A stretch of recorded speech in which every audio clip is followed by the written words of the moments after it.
Hello Shadowverse Evolve community, and welcome to technically my first official video as a Shadowverse Evolve official English ambassador. So I've definitely already uploaded quite a few Shadowverse Evolve videos. I've been kind of covering the game ever since it got announced back in the last World Grand Prix. And so I think a lot of people that have been watching my channel for a while know how excited I was about this game. And I moved to Japan last year, like right before it came out in the Japanese version. I've been playing it ever since. And you know, I've been playing the game quite a lot, but I haven't really put out too much content out of it because I was sort of just waiting for the English version to come out and then start pushing out content. And then thanks so much to Bushyard and Side Games, I was able to become one of the official ambassadors for the game, which still feels surreal to me to even think that that is actually happening here. But because of that, I'm able to put out this kind of content in an official capacity. And so starting from now, you'll be seeing regular Shadowverse Evolve related videos on this channel. I'll still put up a few here and there of the Japanese edition, you know, because it is the one that I play here in Japan in tournaments and whatnot. But using this big cranium, this brain of mine that has been built up over the year of playing the Japanese edition, I'll be giving you all kinds of news and of course interesting information regarding the English release, and so you can look forward to quite a lot of things. And starting today, I'm going to actually be giving you a video in which we take a look at a competitive build for every single archetype in the game right now. And so right now, of course, we're in set 1, Advent of Genesis. It's going to be about 1 per class, but I do have 2, for example, for Rune, because we have both Earthright as well as Spell Chain. So you can look forward to that, and of course a lot of other kinds of content for the Shadowverse Evolve English release as well, both looking at things of the current format as well as upcoming ones too. So please do look forward to it, as there's gonna be a lot of really nice content coming your way on this channel, so make sure you're subscribed as well. Without any further ado, let's get into it. Alright, so for those of you tuning in to this kind of video for the first time, you might be surprised that suddenly my face is gone, but this is kind of the style that we take things in on my channel for these kind of videos. So we're gonna go over every single class and take a look at a competitive build for each one of them, and of course we're gonna go in order and begin with Forestcraft. Now, one thing you'll notice in a lot of these deck lists is that the set 1 card pool is actually incredibly good, and a lot of the cards from set 1 and the starter decks actually do stick around for a very long time. Because this is the first time we're doing this, I'm going to kind of break things down a little bit in terms of explaining keywords and whatnot and kind of how the decks work. So if you're new to the game, Forestcraft is a deck that is basically a combo deck where you want to play a bunch of low cost followers and spells and amulets in order to add to the amount of cards you played in one turn count, called the combo count. And then once you've satisfied the combo count for certain effects, you get to do bonus effects and achieve other things. So we want to fill up the deck with a lot of cheap to play followers in order to lead to bigger win cons. We first have Elfchild May, who is a 1-cost 1/1 follower that says Fanfare, which means when it is played, you select an enemy follower and deal it 1 damage, and when she's bounced back to your hand from the field, she also deals 1 damage to an enemy follower too. So this is really good in things like the Mirror Match, as well as of course against things like Swordcraft or Abysscraft, where they're gonna have quite a lot of small low cost followers as well, and so this is a really good way to balance the board. Water Fairy is another 1-cost follower who says when she's destroyed, so with last words, you put a fairy token into your EX area. So fairy token is a 1-cost follower who is a 1/1, and you use these in order to achieve bigger win cons. And when you evolve Water Fairy for 2 play points, she summons a fairy token and puts also the same effect on last words in order to put a fairy token into your EX area. So this way you're able to generate a fairy token by evolving her and then also getting one into your EX area by her getting destroyed. We also run Fairy Circle, which puts 3 fairy tokens into your EX area, and these do build up into something. So 1-cost spell in order to basically give you 3/3 in stats is very good. Nature's Guidance is a very important Forestcraft spell card who says when you play it, you select the card on your field and you return it to the owner's hand and draw a card. So of course most of the time you're using it on your own followers in order to bounce them back to your hand and be able to replay them. So something like Elfchild May, for example, you can play her, bounce her, so that's already 2 damage, and then play the Elfchild May again in order to deal 3 damage to your opponent's followers. But this will continue to be even better in the future, as there'll be more and more strong low-cost followers you'll be able to bounce with Nature's Guidance as well. And in order to keep controlling the board even more, we play Archer. So Archer is a 2-cost 1/4 follower who evolves for 1 play point, and whenever another follower is put onto your field, you select an enemy follower on the field and deal it 1 damage. So this, paired with all your other 1-cost followers, already clears the board pretty well, but if you evolve her, she says you select up to 2 enemy followers on the field and deal them 1 damage. So this clears the board even more. But of course, just clearing the board is not going to be enough. We need some ways to also clear out our opponent's life too. Here we have Blessed Fairy Dancer, who's a 2-cost 2/3 follower who says Fanfare, give +1/+1 to each other pixie follower on your field and in your EX area. So you can see the trait in the bottom's left there. And so of course, all of your fairy tokens have the pixie trait as well. So this is a great way to generate a bunch of fairies and then play Blessed Fairy Dancer in order to just just buff up your board and then swing with a bunch of damage. Fairy Whisperer will also help you generate more tokens because she not only summons one but also puts one into the EX area on Fanfare. And if the Dancer is not enough, we have Titania Sanctuary, who says on Fanfare you give each pixie token on your field +1/+1. So she doesn't include all pixie followers, it's just the tokens. And when she's on your field, all of your pixie tokens have Assail, which means that they can attack into your opponent's followers even if they're not engaged. And whenever you play a pixie token onto your field, it also gets +1/+1. So basically just having Titania Sanctuary allows you to push your opponent quite a lot with all of these extra buffs. On top of that, we have the 4-cost Okami, who says whenever another follower is put into your field, it gets +1/+1. So this way you can play the Okami, then spam a bunch of your tokens, and then this way you get a huge Okami that can swing for game next turn. Elven Princess Mage is another way to generate some tokens. So she is a 3-cost 3/3 that evolves for 1. And when you evolve into her, she puts 2 Fairy Wisp tokens into your EX area. So Fairy Wisps are 0-cost pixie followers that are 1/1 as well. So that pairs really well with the Okami. And if you're still not generating enough fairy tokens, well, Arya Fairy Princess, the legendary from the starter deck, is going to help you even more. She has Ward, which means that you can engage her in order to make it so that when your opponent attacks, they have to attack a Ward follower first. But on Fanfare, she puts up to 9 fairy tokens onto your field or into your EX area. So it just fills it up. You know, you get 4 onto your field, 5 into your EX, everywhere it's just full of fairies. And as long as she's on your field, your other pixie followers have Rush. So this means that they're able to attack your opponent's engaged followers. And so why are we generating so many of these fairies, right? Well, the big win con for Forestcraft in set 1 is Rose Queen. So Rose Queen says on Fanfare, she's an 8-cost 7/7, and you select any number of pixie followers in your EX area and transform them into Thorn Burst tokens. And then you can engage her in order to use her other effect to recover X play points, and X equals the number of Thorn Burst tokens in your EX area. And Thorn Burst is a 2-cost spell that allows you to select either the enemy leader or an enemy follower on the field and deal it 3 damage while drawing a card. So because the 2 play point token, you're able to play this for 8. And if let's say you turned 5 pixies into Thorn Bursts, then you're going to be able to recover 5 play points. So you already have like a 3-cost 7/7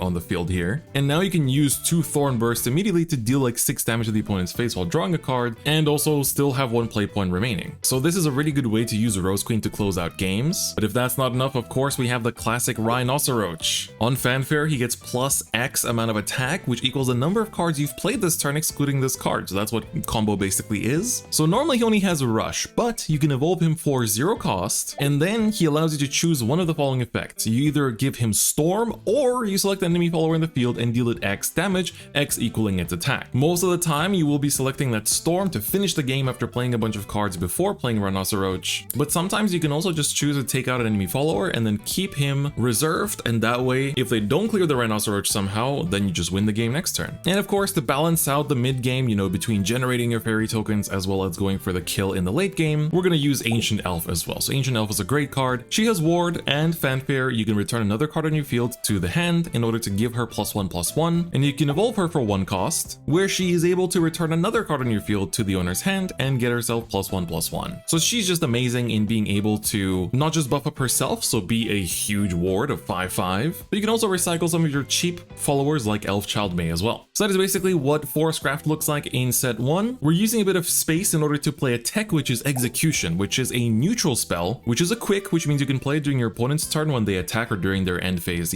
as well. And Execution allows you to select an enemy card in the field and destroy it. And in the set 1 format, Dragon is by far the most popular deck and is going to be very strong, so you want to have ways to deal with it. And Execution is a great way to take care of your opponent's Fafnir, or if they play Genesis Dragon, to just take that out when they swing with it too. So we make space for the 2 Execution here. Moving on to my favorite class, which is Swordcraft. So this is the set 1 deck list, and we're going to go in a bit of a different order here in breaking down the cards. The trump card of the deck in set 1 is the Royal Banner Amulet. So amulets are not like spells. When you play them, they stay on the board, and they usually have effects. So Royal Banner says, when you play it, you give each Swordcraft follower on your field +1/+1, and whenever a Swordcraft follower is put into your field, you give it +1/+1 as well. And Swordcraft is all about playing all kinds of followers on your board and going wide, and so therefore Royal Banner will buff them up and make it extra hard to remove. That's why we play a lot of low-cost vanilla cards as well. So you see the Ninja Trainee, which is a 1-cost 2/2, so that becomes a 3/3 under Royal Banner. Latham, who of course is a 2-cost 3/3, which also gets buffed up pretty well. Quickblader, of course, is a 1-cost 1/1 with the Storm keyword, which of course allows you to attack the moment you play it, even into your opponent's leader. And for 3 costs, you can evolve it so that he gains a little bit of stats as well. So with Royal Banner, you can immediately just have a 1 play point 2/2 that goes face. We also have Luminous Knight, who's a 3/1 2-cost, and on Fanfare gives another follower +1 attack, and when she is destroyed on last words also does the same. So you can pair that in with some of your Storm followers like Quickblader in order to buff them up. Speaking of Storm followers, we have Novice Trooper, who's a 3-cost 3/3 that has Storm, so that's another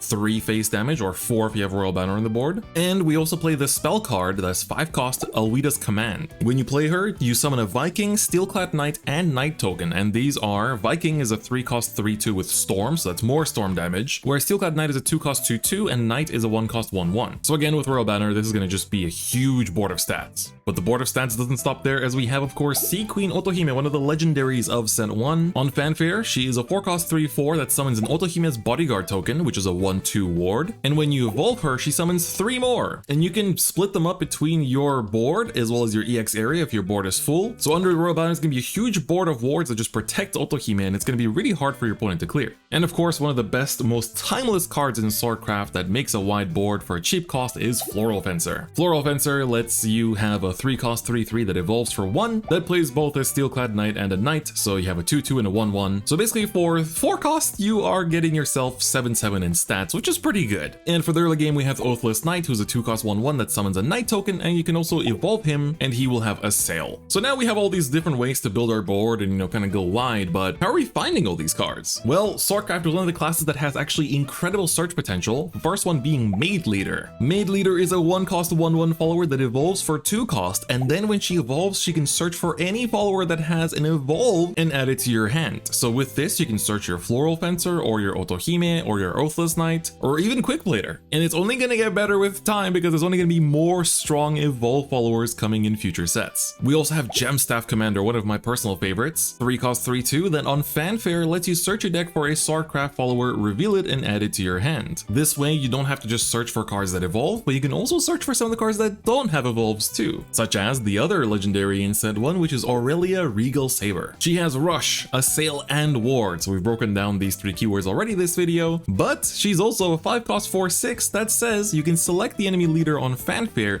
and if they have at least 3 cards on their field, she gets +2/+2 and Aura, and Aura means that your opponent cannot select this follower with effects or spells, etc. They can still attack into her as long as, she's engaged or if they have Assail, but this is a super strong card, right? 6/8 with Aura, Rush, and Assail and Ward is just incredibly good. And in order to finish off and close out the games, we have Tsubaki. So Tsubaki is the boss card from the starter deck, and she says on Fanfare, she's a 6-cost 5/4 that says you can choose one of the following effects. You either destroy an enemy follower on the field, or you give her Storm. It's just like Rhinoceros actually. So you can also find her off of Gemstaff Commander, and she can be the damage that you're missing in order to close out the game sometimes, punching in for 5 or 6 if you have Royal Banner in play. Sword is really good in Set 1, and it's actually going to be very good in Set 2 as well, so we'll talk about that some other time, but a lot of these cards are going to stick around for a long time, so you definitely want to pick them up. Moving forward, we have Runecraft, and this time we're going to have 2 deck lists to feature here, and let's begin with Spell Chain. Of course, everybody that's played the app version wants to call this Spell Boost, but getting into it, you might immediately take a look at that kind of weird looking Evolve deck, and the really unique thing about Spell Chain, both now and even later, all the way up to Set 6,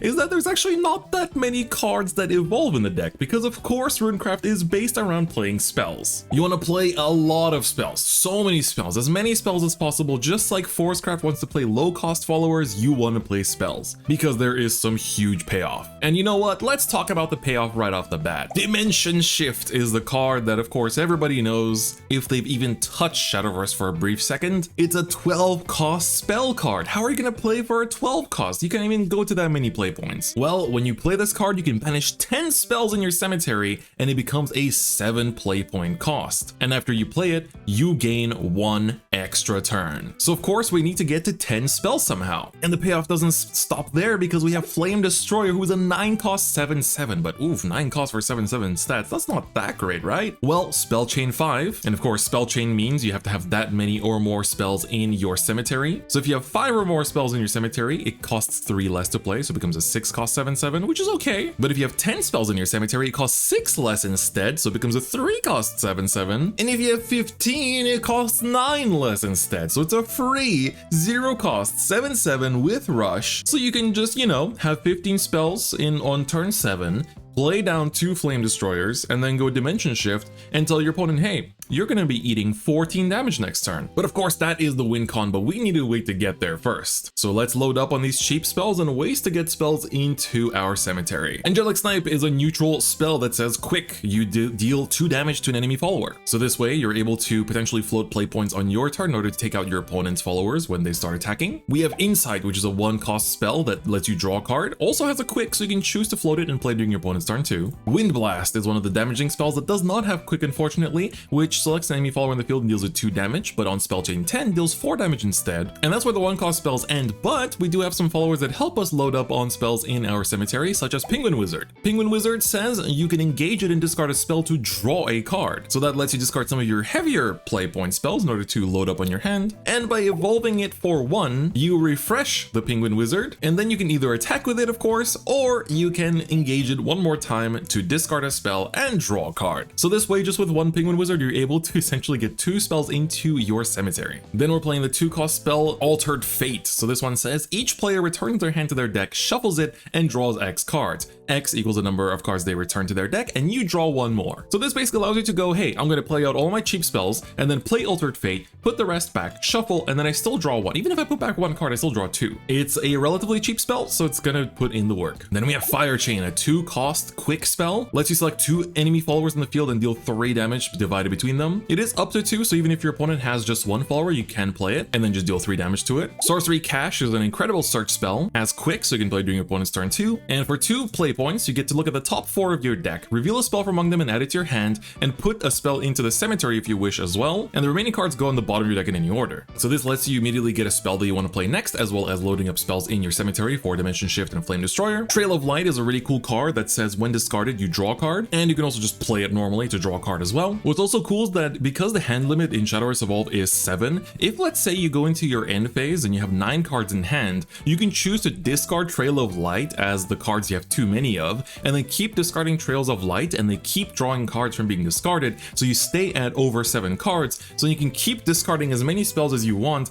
in order to just keep loading up on spells in your cemetery. It does feel like you're losing card advantage, but you're actually getting closer to your win con, so it's a win-win in my opinion. And then to help search out some of these super powerful spells, we have Merlin, the 3 cost 3/2 legendary. On Fanfare, she searches your deck for any spell, reveals it, and adds it to your hand. And then you can evolve her for 2 play points, and then choose a spell that costs 3 play points or less in your cemetery and play it for 0. So if your opponent has something annoying on the board, you can choose to just reuse a Wind Blast or reuse a Fire Chain. If you want to keep searching for spells, you can reuse a Sorcery Cache. You can choose to play 3 of her in the evolve deck as well, just because you have the space for it. But generally speaking, because of her costing 2 to evolve, you kind of usually only really have 2 turns to evolve her before you kind of have to Dimension Shift to win the game. Another 3 cost spell that you can target is the Fate's Hand, which is a quick that draws you 2 cards, and on spell chain 10 recovers a play point. So it becomes basically a 2 play point spell. You can also use this with the evolved Merlin in order to play it for 0 and then still regain a play point if you have spell chain 10. And then in order to remove some of the opponent's followers, we're playing Fiery Embrace, which is a quick that destroys an enemy follower in the field, and on spell chain 10 also deals 3 damage to that follower's leader. But just in case we are struggling to deal with Dragon and Fire Embrace isn't enough, we're also running Execution. Keep in mind, Execution also takes care of amulets on the opponent's side of the field as well, so if you have to take out like a Royal Banner or something, Execution will do the job. So that is it. That is the deck list for Spell Chain Rune. A lot of people's fan favorite. I know this one's particularly popular in the English side, so I hope you enjoy playing with it, because Spell Chain is going to get really good in the future as well. So a lot of these cards are going to stick around. A lot of, like, I'm looking at this deck list right now, I'm like, wow, this is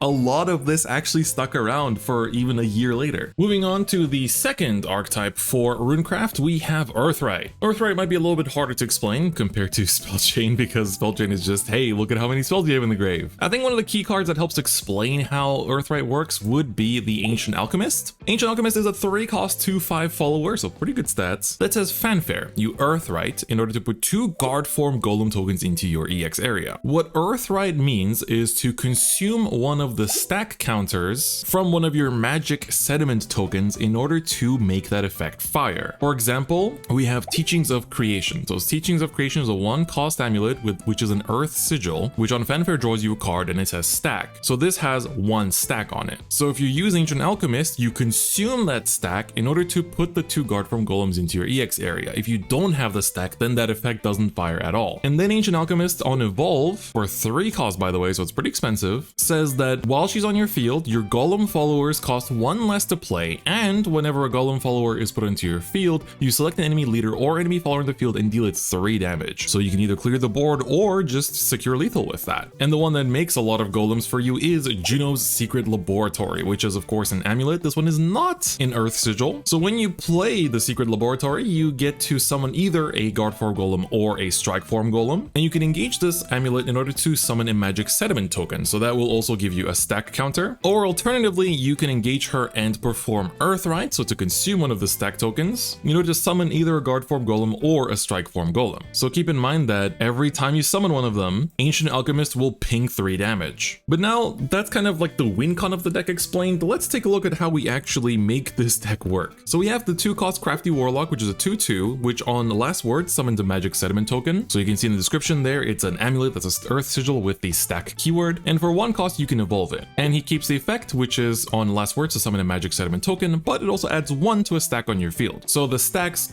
can have counters on them, and then every time you perform Earthright, you basically just remove one of the stack counters. Here we're also playing Fire Chain, as we explained earlier, just to have some ways to answer the opponent's board. But then we have a 2-cost Earth Sigil amulet, which is Alchemist's Workshop. So this one has stack, and Fanfare, you summon a strike form golem token, which again procs your Alchemist. We also play the 3-cost 3/3 Demon Flame Mage, which evolves for 1, and on evolve lets you deal 2 damage to each enemy follower on the field. So this is really strong against things like Swordcraft and Forestcraft that usually have a bunch of followers with relatively low defense that you can clear out. We're also playing Merlin in this deck too, so if you're building Runecraft, you can kind of just use her in every deck in order to get that spell search. We're not playing as many spells, but you can search Fire Chain, you can search the Execution, you can replay the Fire Chain by evolving her as well. And we also have Golem Protection, which is a 4-cost spell that summons 2 guard form golem tokens, which again procs the Alchemist. And if you Earthright on top of that, you also get to give each golem follower on your field +1/+1. So this is a pretty good spell to search out. Then we play the 3-cost 3/4 Runic Guardian, who has Ward and lets you use one of the following effects on Fanfare. You either use up an Earthright to give her +1/+2,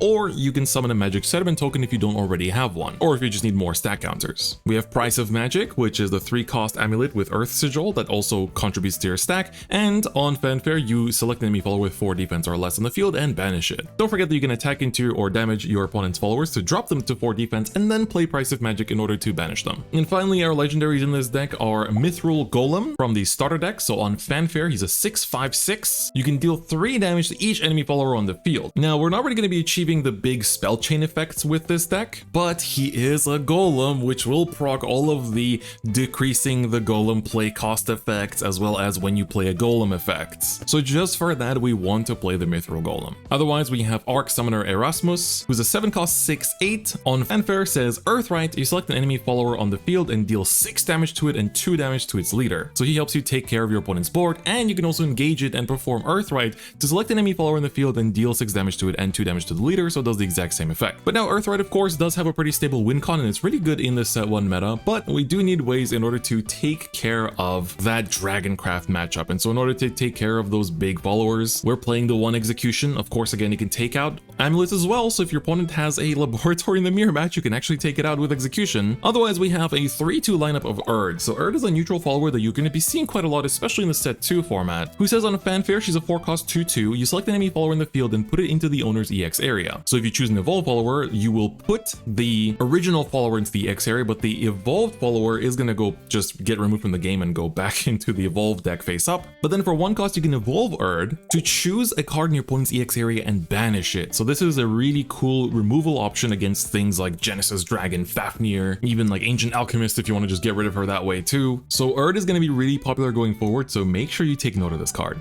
And that's it for Earthright. So it's a bit of a more complicated deck to play, I think. There's a lot of resources to balance, but if you're into that kind of playstyle, I really do recommend you check the deck out. Moving forward, we have the arguably most popular deck of them all, which is Dragoncraft. Dragoncraft, of course, is very powerful in set 1, and it will continue to stay relevant for a very long time. Dragoncraft is all about playing big cost followers after ramping. Ramping is not an official term, but it basically means to increase your play point by effects. The main way we're doing that is with the 2-cost spell Dragon Oracle. So by playing Dragon Oracle, you're able to choose one of the following effects: either increase your maximum play points by 1 or draw a card. Increasing by 1 is pretty good because that means on your second turn, you're already pushing yourself to 4 play points on your third turn. Another way to do that is Ayala Dragon Knight, who has a sail with 3-cost 3/2, and on last words, she increases your maximum play points by 1. So you can take out your opponent's followers. Just keep in mind she doesn't have rush, so you play her, and then next turn you can attack something with a sail. So your opponent will play around this, so keep that in mind. And that's the two main ways that we're increasing our play points in Dragoncraft, right? It doesn't have that many for now, but there will be more ways in the future. But of course, let's take a look at some of those big followers we're going to be playing with that extra play points we get. Of course, the trump card, one of the best cards in the deck and the set, Dark Dragoon Forte. 4-cost 5/1 with Storm. Of course, 5 damage to the face is really strong, but Angelic Snipe can take her out, and that's why she has her 2-cost Evolve. And when she evolves, she not only has Storm, but she's a 7/3 and she has Aura, so she cannot be targeted by your opponent's spells. So you can safely put 7 damage into the face. On top of that, we have the Dragon Guard. So he has Ward, and he says Fanfare, if Overflow is active for you, you give this follower +2/+2. Overflow is when you have 7 play points or more. So that's why you are ramping. You want to get to that 7 and activate these Overflow effects, so you can have a 6/7 Ward follower for 4 cost. On top of that, we have the 5-cost Shenlong, who has Ward, and on Fanfare, you draw 2 cards and discard 1. This will only get better in the future, by the way. And then for 2 cost, you can evolve it in order to gain 5 defense to your leader. So even if you have 20, you'll just go to 25. And it's a 5/6 Ward. This is by far one of the best cards that Dragon has. Then we have the Wyvern Cavalier, who is a 5/5/5 with Fanfare. Put the top card of your deck into your EX area, and it costs 2 less to play. And so you can even play it next turn, and it will still have that reduced play point cost. And I've mentioned this one a lot over the video, but Fafnir is an 8-cost 7/8 that on Fanfare deals 5 damage to each enemy follower on the field. So this will just take out your opponent's board. And to close out games, if Forte isn't enough, we have the 9-cost Genesis Dragon with Storm and 10 attack, 12 defense. 9 cost, 10 damage to face, that just wipes out half of your opponent's life in 1 attack. But do keep in mind, that's basically the only thing you're doing that turn, so if it gets taken out by an execution, things might not look that pretty. But of course, if you're just playing big followers, I mean, come on, what are you doing in the early game? What if you don't draw your Dragon Oracle? Well, we have ways to combat the board through Blazing Breath, which is a 1-cost quick spell that lets you select an enemy follower in the field and deal 2 damage, and if you're in Overflow, it deals 4 damage instead. So even in the early turns, you're still dealing 2 damage, which helps to kind of clear some of those early boards. We have the Dragon Youth Princess, who is a 2-cost 2/3, which says if you have Overflow active when she's played, you select an enemy follower in the field and deal 4 damage. So you can play her out as a 2/3 in the early turns, and then later down the line, she'll deal 4 damage to something. We have Shapeshifting Mage, who is a 2/2/2 with Fanfare. If Overflow is active for you, gets +3/+3, so it kind of scales into the late game, but you can evolve him for 1 cost, and you'll have both Assail and Bane. So if you need to take out one of your opponent's huge followers, you don't need to really rely on things like execution. You can just go into Shapeshifting Mage, evolve him, and then swing into your opponent's Fafnir, and boom, Bane takes it out immediately. That's essentially what Bane does. The moment it touches an enemy follower, it destroys it immediately. We also have Dragon Warrior, which is a 3-cost 3/3 that evolves for 1, and when you evolve into it, you select an enemy follower in the field and deal 3 damage. So that way you're able to kind of balance out, your opponent's board and kind of take care of some pesky followers. We also have Zernitra, who wasn't initially played when this set dropped in Japan, but really got picked up quickly. She's a 3-cost 3/2 follower that says Fanfare, you put a dragon token into your EX area, which is a 4-cost 5/5, so 4 costs pretty expensive, but you can pay 2 play points and engage Zernitra to select a dragon token in your EX area and put it onto your field and give it rush, and if Overflow is active for you, you recover 2 play points. So she's essentially, if you're in Overflow, a 3-cost 3/2 that generates a 5/5. So for 3 play points, you just got yourself 8/7 in stats. That sounds almost like a Floral Fencer to me. So she's really good to kind of balance the early game. Even if you play her on 3, she still makes that dragon token, and then you can just next turn pay 2 and engage her in order to play out that dragon token. And Dragon does have some good spells, and you can choose to to play which ones you want depending on the format, but I generally do recommend playing Serpent Wrath because this is a quick 3-cost spell that lets you select an enemy follower in the field and deal it 5 damage, and if Overflow is active for you, you draw a card. So it's pretty good, clears out board, and also draws cards. And we're just playing 2 copies of the Erd, which we're also playing 2 in the Evolve deck, just to make sure that we're able to deal with the mirror match in case we start running out of things like the Shapeshifting Mage. And that is Dragon, so Dragon is really good in this format, so I highly recommend you play it.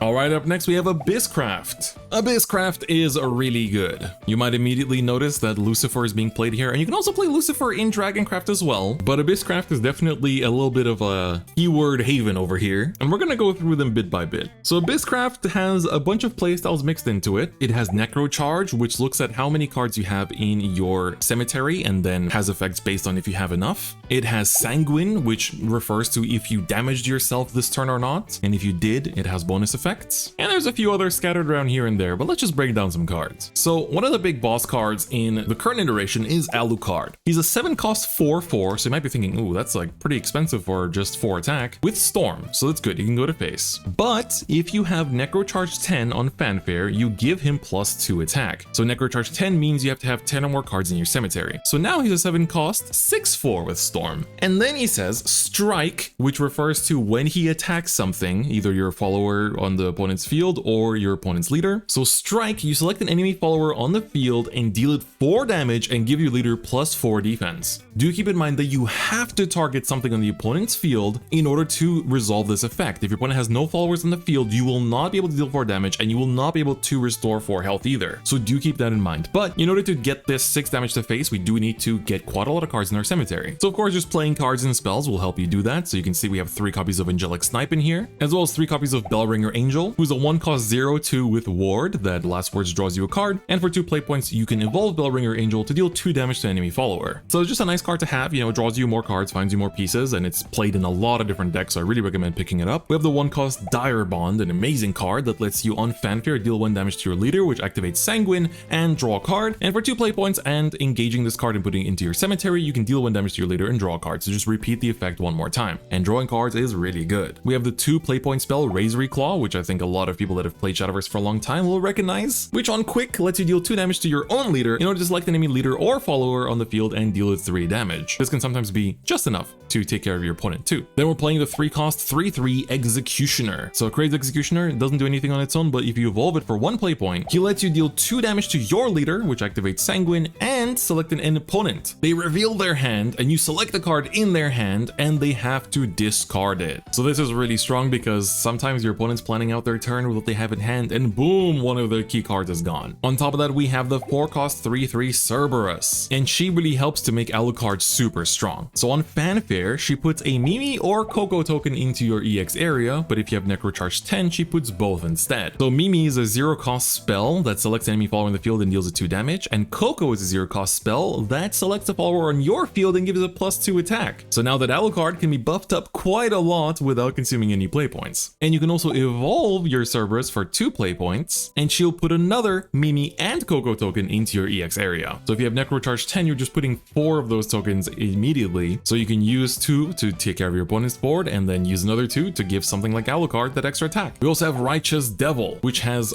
Bane as a 4-cost 2/4, and his evolve cost is a little bit different. There's actually no play points involved, but actually you have to -3 defense from your leader to evolve it. And when you do, it has Assail and Bane as a 3/5, and whenever an enemy follower is destroyed, you deal 1 damage to its leader and give your leader +1 defense. So you can take out followers while dealing damage and pair it up with Cerberus's tokens to, of course, take out more of your opponent's followers and deal more damage. We have Medusa, who is a 6-cost 6/6 follower, one of my favorites actually, and she says if Sanguine is active for you, then she costs 1 less to play, and if you have Necrocharge 10 active, she costs another 1 less to play, so she becomes a 4-cost 6/6 with Bane that you can engage in order to select an enemy follower in the field and destroy it. So this gives you some of that removal that we really want, and if that's not enough, we also have Execution in this deck list as well. And then we play the 6-cost spell Death's Breath that lets you select the follower that costs 8 play points or less in your cemetery and put it into your field and give it Ward. So if you attack with an Alucard and wasn't enough to close out the game, you can just revive it with Death's Breath and then go forward 1 more time. And if that's not enough, you can also revive the Lucifer. Lucifer is a 7-cost follower with 6, 7 in stats that has Ward, and at the start of your end phase, you give your leader +4 defense, and you can evolve it for 0 to trade the Ward for a Bane and trade that recovery for an effect that says start of your end end phase, you deal 4 damage to each enemy leader instead. So you sap your opponent's resources while generating your own, and you can keep generating your resources with Path to Purgatory, which is a neutral 3-cost amulet that on fanfare draws you 3 cards, deals 3 damage to your leader, which activates Sanguine, and at the start of your end phase, if your leader's defense is 6 or less, you can engage this card to put into your cemetery in order to deal 6 damage to each enemy follower on the field. So you're drawing a lot of cards, you're dealing damage to yourself, which this deck wants to do, and you're potentially wiping out your opponent's board, which is just everything you want in one card. So by using a lot of these cards together, you're able to just bring out lethal with Alucard, control your opponent's board, damage yourself, heal yourself, discard your opponent's cards, and we even have space for the 1 of 2-cost 2/2 Hell's Unleasher that you can engage and put into the cemetery to select a follower that costs at least 3 play points in your cemetery and add it to your hand. So if you want to reuse like your Crazed Executioner or your Cerberus, then please feel free. So that is Abyss in set 1. That's kind of what the deck list looks like right now. All of the deck lists I've been presenting you with, by the way, are ones that did well in Japan during major tournaments in set 1. So please feel free to use these lists as templates and then improve them as you go. And finally, we have Havencraft, one of my third favorites. So the 3 classes I really like in Shadowverse Evolve are Sword, Dragon, and Haven. And Haven is the control playstyle that I know a lot of card game players like a lot. You just don't want to let your opponent play. You want to stop them from doing what they want while you set up your own win con, and let me tell you, this playstyle only gets better in set 2. And of course, Havencraft has a lot of amulets that you want to play as well. We have the 0-cost Hair of Illusions, which you can engage and put into the cemetery to select the enemy follower in the field and engage it. By engaging it, you're allowed to attack into it without a sail. But if you pay 10 play points and do the same thing, you can banish each follower on the field to just remove the board for both players. Of course, you want to do this when you don't have a board yourself. We pay Bellringer in this one as well in order just to have wards and be able to, draw more cards and find more pieces. Prison Priestess is a 1-cost 1/1 that you can evolve for 2, and she will search for an amulet, reveal it, add it to your hand. And we have lots of good amulets to find here. We have Pinion Prayer, which is a 1-cost amulet, which says for 1 cost and engaging it put into the cemetery, you summon a Holy Falcon token, which is a 2/2 with Storm, so you get to push some phase damage. One of my personal favorites is Sacred Plea. It's a 1-cost amulet that says you can engage and put it to the cemetery to draw a card, but if you pay 2 play points instead and do the same thing, you draw 2 cards instead. So you can play it on 1 and the next turn pay 2 play points and remove it to draw 2 cards immediately. You can also search the Death Sentence, which enters the field engage when it's played, but next turn you can engage it and put it into the cemetery to select an enemy follower in the field and destroy it. So we have all this kind of removal, and it doesn't end there. We have the Path to Purgatory, which we talked about earlier, so you can also search that too. And of course, Holy Sentinel, which is a 5 play point amulet that says once on each of your turns, when another amulet leaves your field, you summon a Holy Tiger token and give it ward. So Holy Tiger is a 4-cost 4/4 with Rush, and now it has ward too. So this way, you're playing your amulets, you're removing them from your field by using their effect, and then playing out these 4/4 tokens as well. But you might be thinking, okay, so we're making a big board, how is this control? Well, let's take a look at some control cards. Priest of the Cudgel is one that I'm sure a lot of players remember. It's a 3-cost 3/3 that evolves for 1 and says on evolve, you select an enemy follower with 3 defense or less in the field and banish it. Forget about those last words effects, just get out of there, get banished. We also have Jeanne d'Arc, an amazing legendary follower that is a 4-cost 3/4 and on fanfare deals 2 damage to each enemy follower on the field. And if you evolve her, she does that 1 more time while also giving each other follower in your field +2 defense. So that way it's like your opponent sets up a field, doesn't engage it, tries to go for lethal next turn.